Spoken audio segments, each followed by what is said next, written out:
Hi there everybody, how are we doing? Welcome back to my channel, WWII Reactions. Now today I would like to share a World War I related video with you and a Christmas themed one. So I do apologise, this was requested before Christmas, but I have such a backlog of requested videos to get through the Buy Me a Coffee. I do apologise, this is coming quite late. So I apologise profusely, but we're getting there. So, you know, Christmas part 2, sure. You can celebrate Christmas all the time. So this has been requested from Old Man Squeaks. Thank you so much, my friend. Thank you for requesting this. And you say, hey, Boomy, Old Man Squeaks again. Hello. With Christmas on the horizon. Or, you know, been and gone. Sorry, I do apologise. I have a couple of suggestions for future reactions if you can fit them into your schedule. Oh, that's quite the schedule. I know, I'm sorry. The first informs the second. The first here is extra histories video on the Christmas truce of 1914, a real event that occurred at the beginning of World War I, where both sides on the Western Front laid down their arms in celebration of the holiday. Now, Old Man Squeaks, I know this one well. So I'd say most British children have heard this story in history lessons, or football fans know of this as well as a little bit of a history into, well, just a tiny bit of history into football. So did you know that as well as the truce, there was singing that went on between the trenches, and the lads stopped for a game of footy? Soccer, they did. I think there's a bit of debate whether this was actually an organised match or whether it was just more of a kickabout. Do you know what I mean? Just a little bit of fun. Some, I'm not a football fan, but cheapy uppies. Just a bit of a kickabout, you know, a good laugh. But yes, for a lot of football fans, it's a very heartwarming story because, you know, as well as it being Christmas, both sides laid down their arms, they put aside their differences, which were vast differences, obviously. And in the name of Christmas and, you know, Christmas charity and the season of goodwill, the fighting stopped and the lads kind of, I don't know, just got along. Like, if there was no war, you know, who's to say this wouldn't happen, which is, I think, the saddest thing about it.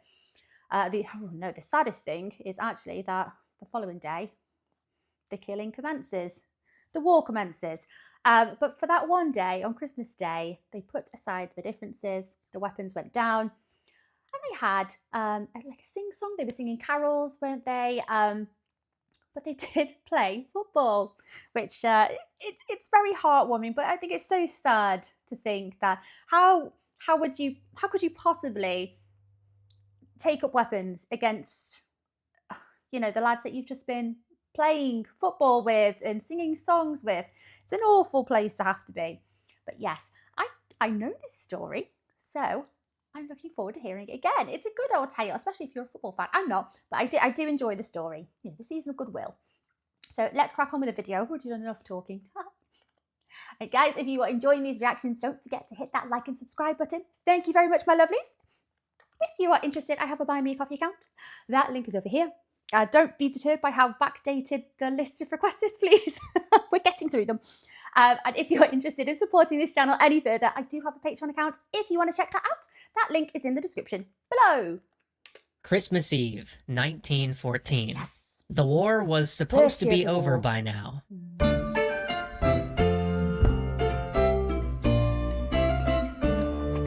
This little holiday special is brought to you by World of Tanks. Use the invite code ARMISTICE if you're a new player who wants to check out the game. The Christmas truce is one of the most poignant events of the First World War, a time when men rose up above the madness of the conflict and, for just a moment, saw each other as fellow humans. This is an event that definitely did happen. Thousands of men laid down arms in the truce, but a century of retellings has also kind of sanded down its rough edges and oversimplified its messy reality. Yeah, that does happen, doesn't it? We did turn things into a much nicer, almost like a Disney version of events. And, you know, I suppose it's getting more and more difficult to look back and see what actually happened because it's becoming much more longer ago. Indeed, this event wasn't just the result of pure human spirit and holiday cheer. It was a host of unique factors that drove these enemies to spontaneously declare peace in no man's land. I didn't know And that. really, Okay. it may not have been all that spontaneous. Small armistices were happening every day. As frontline troops became accustomed to the rhythms of trench warfare, they learned that looking the other way now and then could bring a shred of safety and calm to their lives. The armies ate meals at the same time, which became a daily ceasefire. Patrols frequently ignored each other, adopting a live and let live attitude. Troops often shouted to each other across the lines. After all, the autumn battles had passed, and both sides were waiting out the winter. I can imagine like what they were shouting at each other. Do you think it was civil? Do you think it was nice? Or do you think it was probably a bit naughty? A bit curse words flying backwards and forwards? Your mum jokes? I don't, well, you know, if the opposition were German and it's the English, American, British, I'm not sure who it was on the other side of the trenches. Hopefully they can't speak the other's language, if that was the case. In reality, the weather was the primary enemy for both sides. Oh, okay. The high water table at Flanders meant that the trenches were always filling with water, sometimes collapsing and burying men inside. Soldiers leaned against the walls to sleep, trying to keep themselves out of the wet. Food supplies had to be hung up on dugout ceilings. Conditions And that are winter so had bad, been aren't they? particularly miserable. Weeks of rain flooded the dugouts. The mud pulled men down like quicksand. Now, British Field Marshal Sir John French had noticed the hands-off attitude his men were developing towards the enemy, and so he ordered attacks in late December to boost morale. And this resulted in heavy British losses. Ooh. Concerned about possible fraternization over the holiday, he issued orders that no unofficial armistice would be tolerated. Right. So they were pre-warned that, no, boys, this isn't going to happen. Don't you dare let it happen. I have read somewhere, I don't even know where I read it. I always thought that after the ceasefire of Christmas Day, the higher-ups on both sides went very far out of their way to put things in place to make sure that this did not happen again. I don't understand the wording of that. So to boost morale, let's send a number of you out there to fight. Better ways to, perk the guys up, boost morale a little bit. Maybe not send them over the trenches to their death. It's not very mood boosting, that one, is it? Morale was much better over in the German trenches. After all, they were winning. But many men were also experiencing their first holiday away from home. Of course, Knowing that this would be first year. difficult, commanders brought Christmas to the trenches, shipping thousands of presents to the field. Each man received a gift from the Kaiser. Cigar boxes for NCOs, a pipe with the Crown Prince on it for the ranks. The British, for their part, received a brass box from Princess Mary filled with Princess cigarettes, Mary. tobacco, a Christmas card, and sweets. And then there were personal packages. Enterprises sprang up on the home front, offering family members a chance to send gift boxes to the troops. British soldiers received plum puddings and 1,000-count boxes of cigarettes. German and Austrian troops were bombarded with chocolate and salami and cognac. Both Oof. I know which one I prefer, but then again, I'm not a smoker, so. sides received winter clothing. In truth, though, the gifts were kind of a nuisance. I mean, there was nowhere to put it all. Soldiers didn't have a place to store 1,000 extra cigarettes. Of course. But that Christmas Eve delivered a true gift. The rain stopped, stopped. and the trenches drained. Dry cold froze the mud into a hard surface, almost like a floor. Snow dusted the countryside. That afternoon, the gunfire dwindled, and in some sectors it stopped entirely. The weather just seemed too nice for it. Do you think that they resorted to playing football just as a means to keep warm? I mean, that could have been why, couldn't it? I cannot fathom how these soldiers would have kept warm under these conditions. Thankfully, there's no more rain, but you still got the bitter cold, those temperatures, and there's snow there. The Germans, stuffed with Christmas chocolate and cheered by the weather, started putting lit Tannenbaum up on their trench parapets. And then the German line started singing. Over on the British parapets, watchmen of the Scots Guard saw lines of lights along the enemy trench. At first, they suspected an attack, but then they heard an ethereal sound drifting across no man's land. Stille Nacht, Heilige Nacht, the Silent original Night. Austrian version of Silent Night. Sensing a challenge, Guards Officer Lieutenant Sir Edward Hulse decided that they should drown this out with their own carol. The sides went back and forth, but soon the competition merged into a harmony of... Okay. This truth is funny, but I think I prefer the softened, cutesy Disney version. It just seems a lot more merrier, doesn't it? Oh, well, either way, whatever the reason is, they have come together. They're singing in harmony. Good King Wenceslas and Auld Lang Syne. That banger. The men began shouting Christmas greetings across the line, jokingly at first. A few even stepped out to talk. Hulse didn't know it, but the same thing was happening up and down the entire British line. Agreements formed. In some sectors, the officers met at the wire and shook hands, agreeing to cease hostilities the next day. In other areas, the ranks took the lead, Germans shouting across no man's land, "English, tomorrow if you no shoot, we no shoot." Yeah, At no times, shoot. it was no just shoot. one brave soul walking into no man's land waving a newspaper. These overtures were extremely dangerous. Very. Though peace was breaking out in certain areas, it didn't happen everywhere. One British regiment responded to German caroling with a machine gun blast. Not cool. Not okay. Damn it, boys. Why?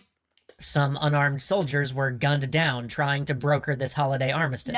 But in most sectors, the ceasefire held. This truce mostly happened between German and British units. The French and the Belgians, whose countries were under German occupation, were less inclined. There were agreements to bury the dead and cease hostilities, but not as much fraternization. Yet a Bavarian unit held fire during a French mass, and both sides halted fighting long enough for a guest, a soloist from the Paris Opera, to make a performance. British Indian troops, who were a bit unfamiliar with this whole Christmas deal, saw the lit German trees and thought of their own holiday of Diwali. They held fire, but also held position, until some Germans tempted them out of the trenches with cigars and cigarettes. Interestingly, Diwali would have already been celebrated. It's earlier than our festive Christmas time, isn't it? It's lovely that it reminds them of their own holiday. I like that. Soon the men were smoking together on the parapet. That Christmas night, the troops slept in sublime quiet. Christmas Day dawned, bright and cold, the sky clear for the first time in weeks. To their shock, British troops looked across no man's land to see the Germans walking around on their parapets. Such a thing was suicidal in daylight, and I was just about to say, do you think their first thought was, well, this is weird, they're crazy, okay, let's just see where this goes? Or do you think there were a handful of them that possibly thought, they're vulnerable, let's go, let's attack? Now, I hope they didn't. I hope that's not how the story goes. But realistically... that gesture of trust, more than anything, But it lured a lured them few British out. Okay. It was heaven to at last stand up straight and walk on solid earth. Some had ventured into no man's land on Christmas Eve, but in daylight it was impossible to ignore the bodies lying between the trenches. The two sides buried their dead in common graves, grieving side by side in joint services, listening to the faraway sounds of battle from other sectors. And that shared experience broke down the wall. Soldiers milled about together in no man's land, swapping overabundant gifts from home. British beef for uniform buttons, chocolate cake for barrels of beer. They exchanged hats. One German barber gave haircuts. The men chatted. After all, they shared so much in common. They lived in the same fields under the same rain, and they were equally sick of war. Besides, they were curious. What was life like on the other side? Who were these enemies? One British officer was perplexed to learn that his new German friend believed the armies of the Kaiser fought for freedom. That was impossible, the officer responded. We're fighting for freedom.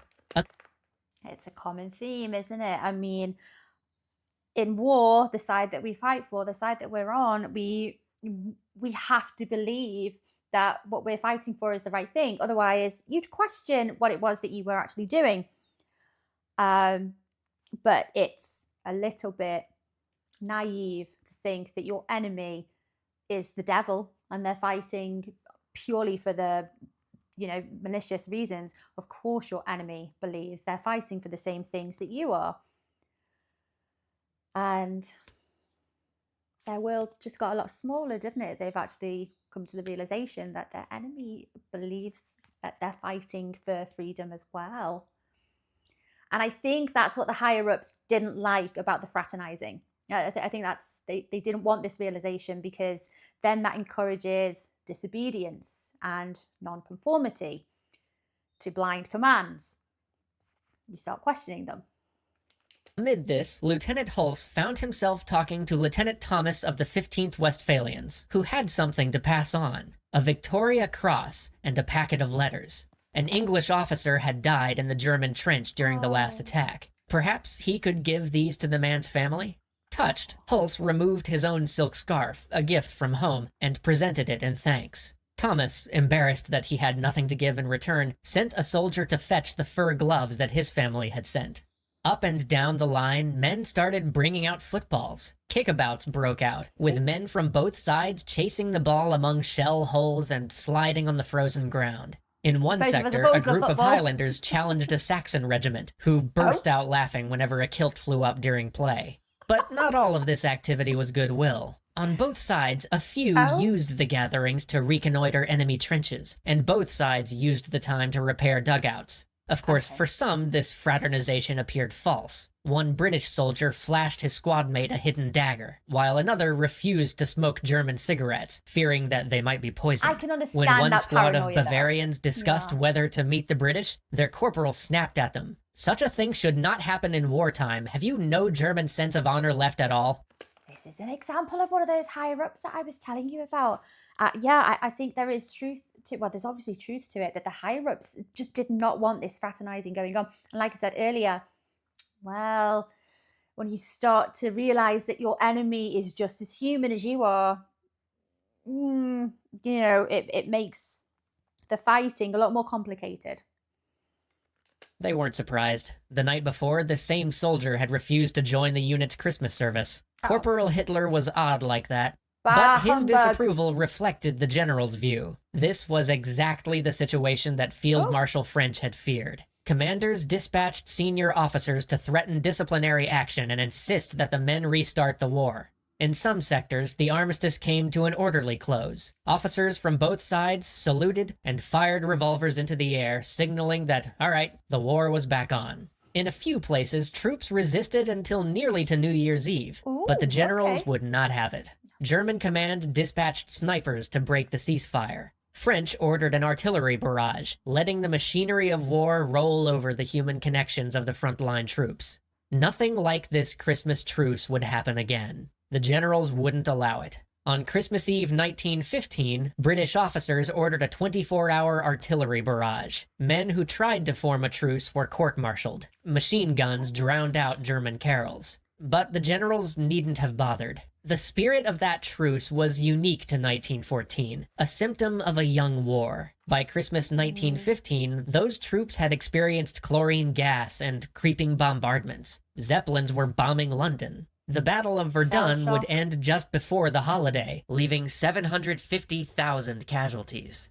Indeed, many of the men who celebrated in no man's land that day would never see another Christmas. One of those unlucky ones was Lieutenant Sir Edward Hulse, who had sung carols and given a German officer his silk scarf. He died 3 months later while trying to save a wounded comrade. He was 25.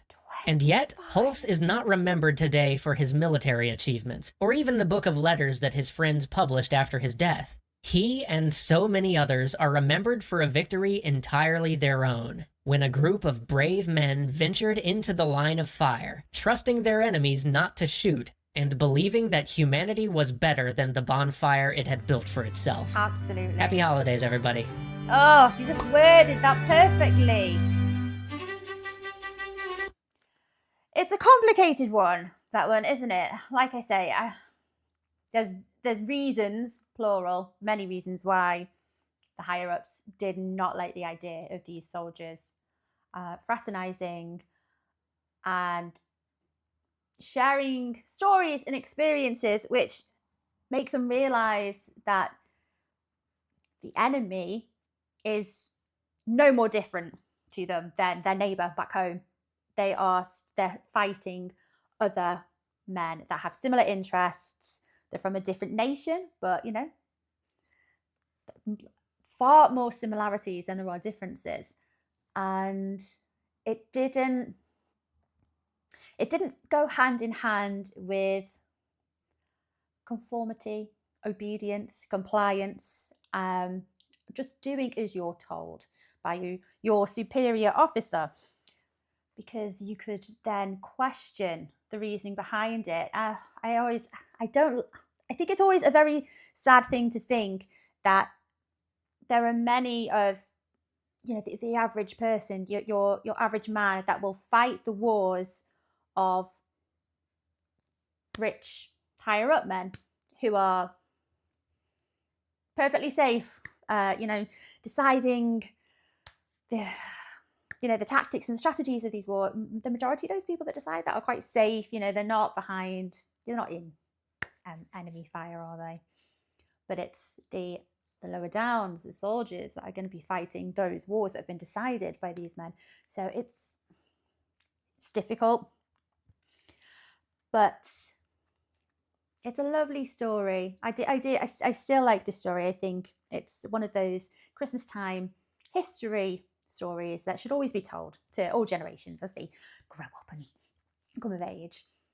But yes, the moment, the realization that actually your enemy is no different from you, and actually they believe the reason that they're fighting is exactly the reason that you're fighting. It's a tough one. It's very, very tough. But yes, they did enjoy a bit of a kickabout, didn't they? And Old Man Squeaks, it's a heartwarming story. It's one of you know, it's not like a Christmas story, but it's a lovely story to hear, especially around Christmas time, because it's a Christmas theme.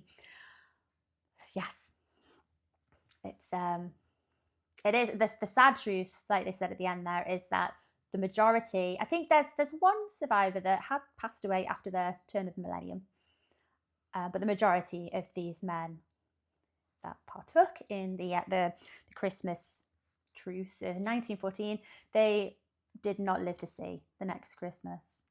It's an awful, heartbreaking realization, isn't it? So, Old Man Squeaks, thank you very much for requesting this video, my lovely. Thank you so much. A wonderful Christmas tale that has been told halfway through January. I do apologise again. There is a backlog. But thank you so much for making this request and for your support. And guys, I hope you enjoyed watching that as much as I did. I will see you next time. Bye-bye.